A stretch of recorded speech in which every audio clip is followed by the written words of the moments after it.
Welcome everyone. I Rajkumar Gupta welcome you in this session of Jagran Josh. Today we will discuss about the SBI PO examination. This examination conducted by State Bank of India. Through this, the provisional officer for the different branches of state banks are selected. In the recent past, this examination is conducted every year, and this is one of the very important examination because SBI provides the highest return to a student in the same position in compared to any other banks in our country. This is the largest bank in the world with the maximum number of branches. It does not only work in India, it also has over 190 branches abroad, or you can say out of India. So with SBI, when you are working, you are also have a chance to move out of the country. So this provides a very challenging and growing career to a student. Eligibility criteria. इस exam में participate करने के लिए students को graduate होना ज़रूरी है। आप किसी भी स्ट्रीम से ग्रेजुएशन किया हो, चाहे आप कॉमर्स के स्टूडेंट्स हों या आर्ट्स के स्टूडेंट्स हों, यू कैन अप्लाई। इसका एप्लीकेशन जो है ऑनलाइन होता है। इसके लिए आप SBI की वेबसाइट पर जाकर ऑनलाइन अप्लाई कर सकते हैं। इसमें पेमेंट आप चालान के थ्रू या फिर नेट बैंकिंग के थ्रू या ATM कार्ड या डेबिट कार्ड के थ्रू भी आप इसमें पे कर सकते हैं। Stages of examination. बेसिकली ये एग्ज़ाम 3 स्टेज में कंप्लीट होता है। First stage prelims. प्रीलिम्स में 100 क्वेश्चंस होते हैं। इसमें से 30 क्वेश्चन इंग्लिश लैंग्वेज के होते हैं, 35 क्वेश्चन रीजनिंग के एंड 35 क्वेश्चन क्वांटिटेटिव एबिलिटी के। इसमें जीके का कोई भी सेक्शन नहीं होता है। नाउ इस एग्जामिनेशन में क्वालिफाई करने के लिए आपको सेक्शनल कट ऑफ क्लियर करनी होती है, साथ में ओवरऑल कट ऑफ भी क्लियर करनी होती है। इसमें हर एक सेक्शन की इंडिविजुअल सेक्शनल कट ऑफ होती है, जो एक बहुत ही बड़ा बैरियर है। बिकॉज जनरली कुछ स्टूडेंट्स मैथ्स में बहुत अच्छे होते हैं, लेकिन उनकी इंग्लिश इतनी अच्छी नहीं होती है।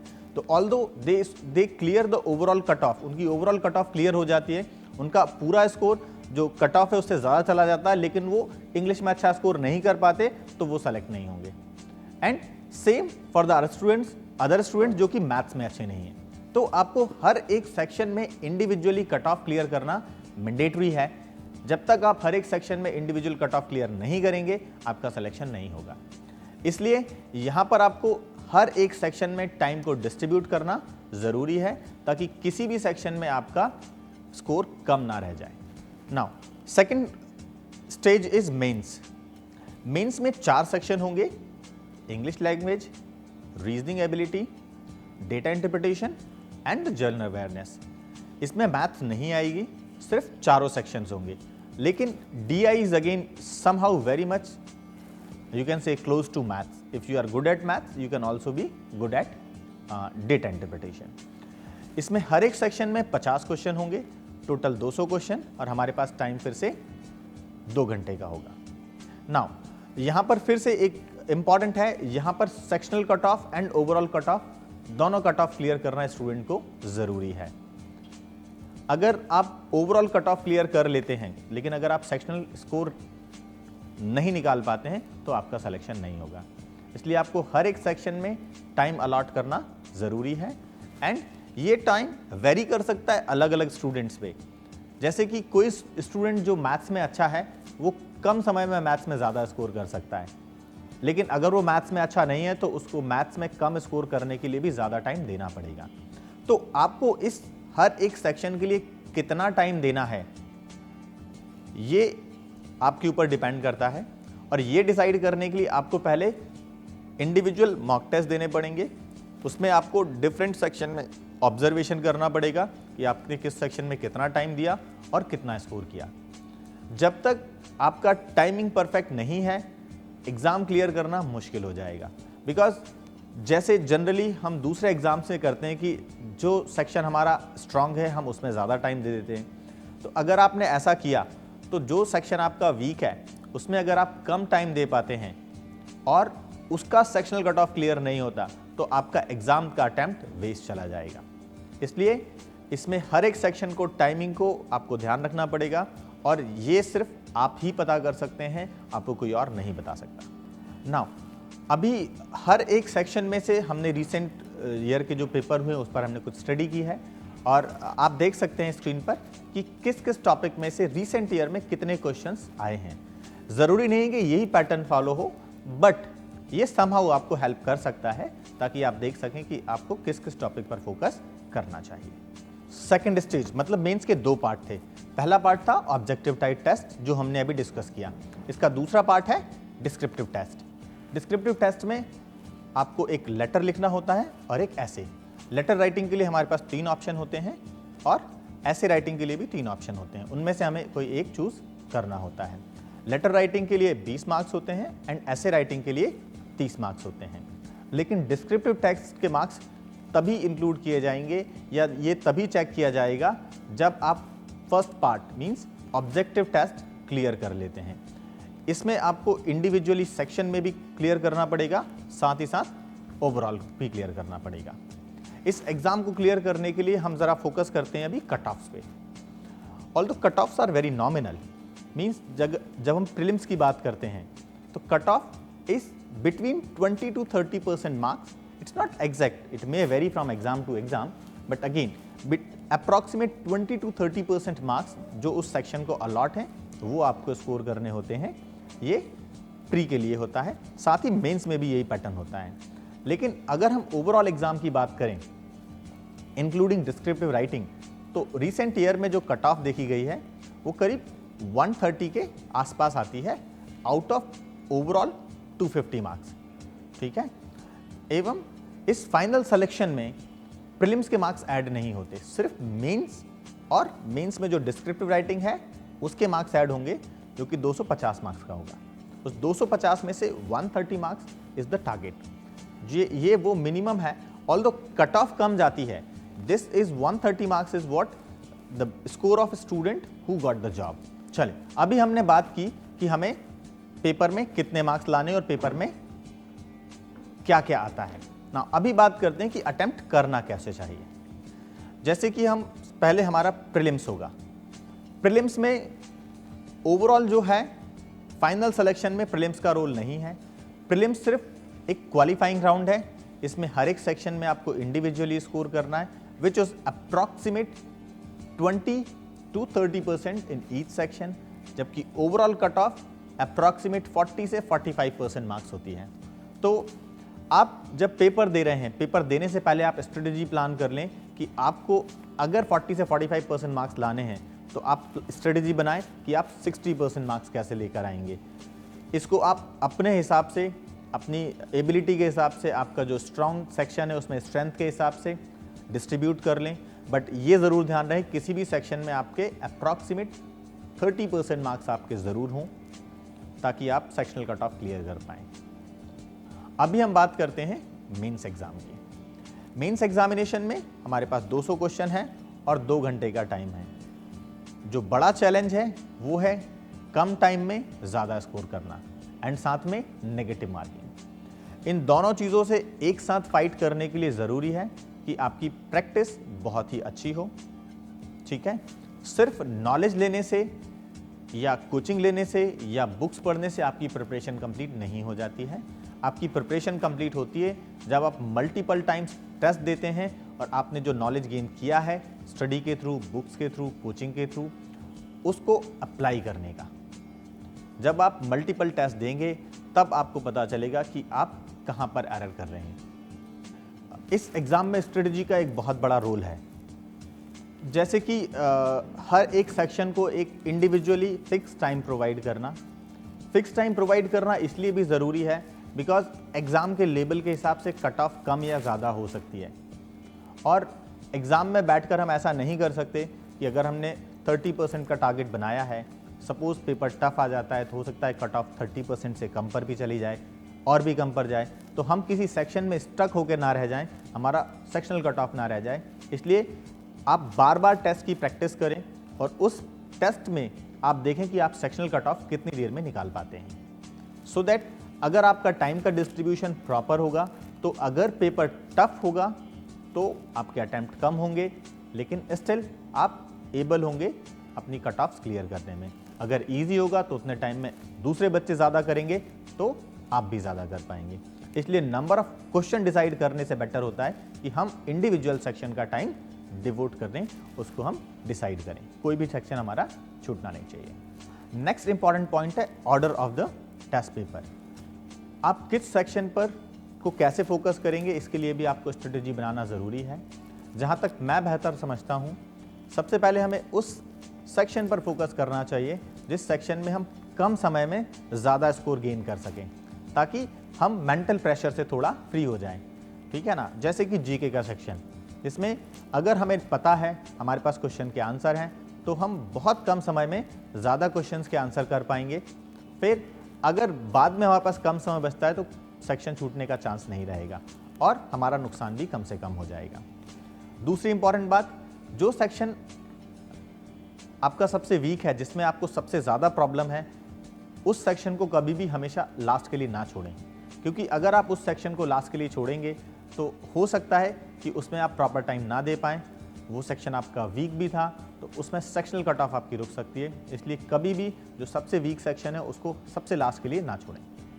एक और बहुत ही इंपॉर्टेंट बात, SBI PO में जो रीजनिंग वाला सेक्शन होता है उसका डिफ़िकल्टी लेवल बहुत हाई होता है, एडवांस लेवल की रीजनिंग होती है। इसलिए जब भी आप रीजनिंग का सेक्शन करने जाएं, रीजनिंग सेक्शन शुरू करने से पहले सारे क्वेश्चंस को एक बार देखें, अपना कंफर्ट जोन सेलेक्ट करें और उस कंफर्ट जोन के हिसाब से पहले क्वेश्चंस जिनको आप सेलेक्ट करना चाहते हैं उनको आप बुक मार्क कर लें, ताकि कोई इजी क्वेश्चन ना छूटे और डिफ़िकल्ट सेट के साथ आप अड़ ना जाएं। Now we have discussed exam क्या होता है, कैसे होता है, कब होता है, उसमें क्या आता है। एक इम्पॉर्टेंट स्ट्रेटजी, हम कब तैयारी शुरू करें। ज़्यादातर बच्चे हमारी कंट्री में जब एग्ज़ाम का नोटिफिकेशन निकलता है फिर पेरेंट्स और फ्रेंड्स के फोर्स की वजह से एग्ज़ाम डालते हैं और फिर तैयारी शुरू करते हैं। इतने थोड़े से समय में एक बहुत ही अच्छा एग्ज़ाम जिसमें लाखों बच्चे पार्टिसिपेट करते हैं, उसमें क्वालिफाई करना आसान नहीं है। इसलिए हमेशा एडवांस में तैयारी करें। जो बच्चे इंग्लिश में, रीजनिंग में स्ट्रांग हैं, जिनका एप्टीट्यूड लेवल अच्छा है, जो मानते हैं कि वो बहुत ही अच्छे हैं, वो एग्ज़ाम के कम से कम 6 महीने पहले तैयारी शुरू करें। शुरू के 3 महीने में वो पूरे सिलेबस से थ्रू हो जाएं, पूरा सिलेबस अच्छे से करके देख लें और आखिरी के 3 महीने वो स्ट्रेटेजी और मॉक टेस्ट पर डिवोट करें। क्योंकि आपके पास कितना भी नॉलेज हो, आपको सारा पेपर भी आता होगा, अगर आपका इंडिविजुअल सेक्शन में टाइम प्रॉपर डिवीज़न नहीं है तो आप एग्ज़ाम को क्वालिफाई नहीं कर सकते। इसलिए आखिरी के 2 से 3 महीने कम से कम आपको मॉक टेस्ट पर देने चाहिए, जिससे कि आप हर एक सेक्शन का इंडिविजुअल टाइम डिसाइड कर सकें, इंडिविजुअल सेक्शन में अपनी प्रोफिशिएंसी के हिसाब से अपना स्कोर डिवाइड कर सकें और overall as well as sectional cut off आप क्लियर कर सकें। जिन बच्चों की इंग्लिश, रीजनिंग बहुत अच्छी नहीं है, उन्हें थोड़ा पहले शुरू करना चाहिए, क्योंकि उनको सिलेबस से गो थ्रू होने में भी ज़्यादा टाइम लगेगा। स्टैंडर्ड टाइम करीब अगर आप 1 साल का लें तो बहुत अच्छा होगा। शुरू के 6, 7, 8 महीने तक आप ले सकते हैं, जिसमें आप बेसिक्स पूरा प्रिपेयर करें, पूरा नॉलेज गेन करें, सारे मेथड सीखें और आखिरी के 4 से 5 महीने आप उनको मॉक टेस्ट के साथ अपने नॉलेज को अप्लाई करें और अपना सेक्शनल टाइम डिवाइड कर लें। चलिए अब बात करते हैं हमारे एग्ज़ाम का सबसे बड़ा चैलेंज। सबसे बड़ा चैलेंज है हमारे एग्ज़ाम में टाइमिंग। अगर ये टाइमिंग का चैलेंज ना हो, अगर हमें इसी पेपर करने के लिए 4 घंटे का टाइम मिल जाए तो ऑलमोस्ट सारे बच्चे 70-80% तक पेपर अटैम्प्ट कर सकते हैं, क्योंकि syllabus is basic class 1 to class 10। इसलिए यहाँ पर समस्या पेपर सॉल्व करने की नहीं है, यहाँ पर समस्या है पेपर को गिवन टाइम में सॉल्व करने की। तो उस गिवन टाइम में पेपर को सॉल्व करने के लिए आपकी स्पीड अच्छी होनी चाहिए। ये स्पीड दोनों चीज़ों में अच्छी होनी चाहिए, reading speed as well as calculation speed. Although mains SBI के मेन एग्ज़ाम में मैथ्स नहीं आती है, फिर भी DI एक ऐसा सेक्शन है जो आपका बहुत ज़्यादा टाइम ले सकता है। अगर आपकी कैलकुलेशन स्पीड अच्छी है तो यहाँ पर आपको उसमें बहुत हेल्प मिल सकती है। साथ ही अगर आपकी इंग्लिश में वोकैबुलरी अच्छी है, आपकी रीडिंग हैबिट्स अच्छी हैं, तो इंग्लिश सेक्शन में आपको काफ़ी टाइम सेव करने में सहायता मिल जाएगी। इन दोनों चीज़ों को डेवलप करने के लिए आपको मल्टीपल टेस्ट पेपर्स देने चाहिए in the same exam like condition. एक SBI PO का एग्ज़ाम ऑनलाइन होगा, तो आपको ऑनलाइन पोर्टल पे जाकर आप चाहें तो हमारे ऑनलाइन पोर्टल www.jagranjosh.com पर जाकर भी अपने ऑनलाइन टेस्ट की तैयारी कर सकते हैं, जहां पर आप इंडिविजुअल सेक्शन पर टेस्ट दे सकते हैं, ओवरऑल मॉक टेस्ट दे सकते हैं, जिससे कि आप हर एक सेक्शन में अपनी प्रोफिशिएंसी चेक करें। प्रिपरेशन करने के लिए पहले आप टॉपिक वाइज प्रिपेयर करें, हर एक टॉपिक में इंडिविजुअल पहले टेस्ट दें, ताकि आपका हर एक टॉपिक स्ट्रांग हो जाए। आप पता कर लें कि आपको कौन से टॉपिक स्ट्रांग है, कौन से वीक हैं, जिससे कि आपको एग्जाम में डिसाइड करने में प्रॉब्लम ना हो। देन जब आपका इंडिविजुअल टॉपिक वाइज कंप्लीट हो जाए सारे टेस्ट, आप सारे टॉपिक में प्रोफिशिएंट हो जाएं, उसके बाद आप ओवरऑल टेस्ट पर फोकस करें। This will be very helpful for you. Now the important thing, how to develop the skills, how to develop the vocabulary, how to develop the calculation. अगर आपको वोकैबुलरी अपनी स्ट्रांग करनी है तो you should regularly read newspaper and novels, because this is the only things where you can enhance your vocabulary. You cannot just enhance your vocabulary by reading the books of vocabulary जहाँ पर आप words को याद करते हैं, because उस vocabulary को याद करने के बाद आप उसका एप्लीकेशन नहीं सीखेंगे। उसका एप्लीकेशन सीखने के लिए आपको उसको रियल में अप्लाई करना पड़ेगा। तो जब आप न्यूज़पेपर पढ़ेंगे रेगुलर बेसिस पर और नॉवल पढ़ेंगे रेगुलर बेसिस पर, तो वो वर्ड्स आपको डिफरेंट सिनेरियो में बार बार यूज़ करने को मिलेंगे, जिससे कि आप उन्हें अच्छी तरीके से याद रख पाएंगे और अप्लाई भी कर पाएंगे। रीजनिंग एबिलिटी को अगर आपको डेवलप करना है, उसको आपको इम्प्रूव करना है, तो there is a game called sudoku. ये एक बहुत ही अच्छा गेम है। इस गेम को अगर आप रेगुलर प्रैक्टिस करते हैं, स्पेशली ऑनलाइन मोड में, क्योंकि हमारा एग्ज़ाम ऑनलाइन है, तो ये आपको रीजनिंग के क्वेश्चन सॉल्व करने में बहुत हेल्प करेगा। और याद रखिए, जब भी आप सुडोकू सॉल्व करें, कभी भी हिट एंड ट्रायल ना करें, क्योंकि हम रीजनिंग को इम्प्रूव करना चाहते हैं। हमारा पर्पस सिर्फ उस सुडोकू का आंसर लाना नहीं है, हमें अपनी रीजनिंग एबिलिटी डेवलप करनी है। उसके लिए आप उसको ऑनलाइन सॉल्व करें without hit and trial. Now third thing is the maths. Maths all जैसे मैंने आपको बताया था पहले कि मैथ्स मेंस एग्जाम में या स्टेज 2 में नहीं आएगा, फिर भी DI करने के लिए आपको मैथ्स की स्पीड की ज़रूरत है। उसके लिए आप बेसिक्स पर काम कर सकते हैं, जैसे कि आप tables, square, reciprocals, multiplication, division, इन चीज़ों पे अगर आप काम करेंगे बेसिकली, तो क्वेश्चन का बहुत सारा काम आपका आसान हो जाएगा। Now we will talk about the third and the final stage of examination, which is GD and interview. Once the student clear the mains examination, means he clears the sectional as well as overall cutoff, उसको third stage में जाने का chance मिलेगा, जहाँ पर GD होगा और interview होगा। GD एंड इंटरव्यू में इम्प्रूव करना is very important task, because सिर्फ किताबें पढ़ लेने से या आप बहुत सारा नॉलेज लेकर you can clear the written examination, but GD is what, जहाँ पर आपको बहुत सारे लोगों को फेस करना पड़ेगा, जहाँ पर आपके स्किल्स चेक किए जाते हैं, मैनेजरियल स्किल्स या you can say leadership skills check किए जाते हैं कि आप एक ग्रुप ऑफ पीपल के बीच में अपने आप को कैसे प्रेजेंट करते हैं। In order to improve the GD, you have to gone through the different aspects of different topics. इसके लिए जो हमने इंग्लिश के लिए कर रहे थे, same thing, we have to go through the newspaper and we have to listen the news. जो स्टैंडर्ड चैनल्स है, वहाँ पर जो डिबेट्स होती हैं, वो आपको सुननी पड़ेगी। किसी भी GD में पार्टिसिपेट करने के लिए आपको आपका दिमाग हमेशा खुला रखना होता है। It's different from debate. Debate में स्टूडेंट एक साइड लेता है या एक पर्सन एक साइड लेता है, he can never speak against the side. But GD में you can take any side, you can also switch the side between the GD। It's up to you with the proper logic. The last thing is interview. Interview is a personal interview. Interview में दो type के questions आते हैं, one is HR, another is technical. HR question means the general question about yourself, about what do you think, about your opinions, about the different current scenarios, different social problems, and the technical interview. Technical interview is vary from student to student. If you are a commerce student, they'll ask you about the commerce. If you are an engineer student, they'll ask you about the engineering. So whatever stream was yours, they'll ask about their streams. That is what we call the technical interview. तो interview के दो part होते हैं, so you have to prepare for both the parts.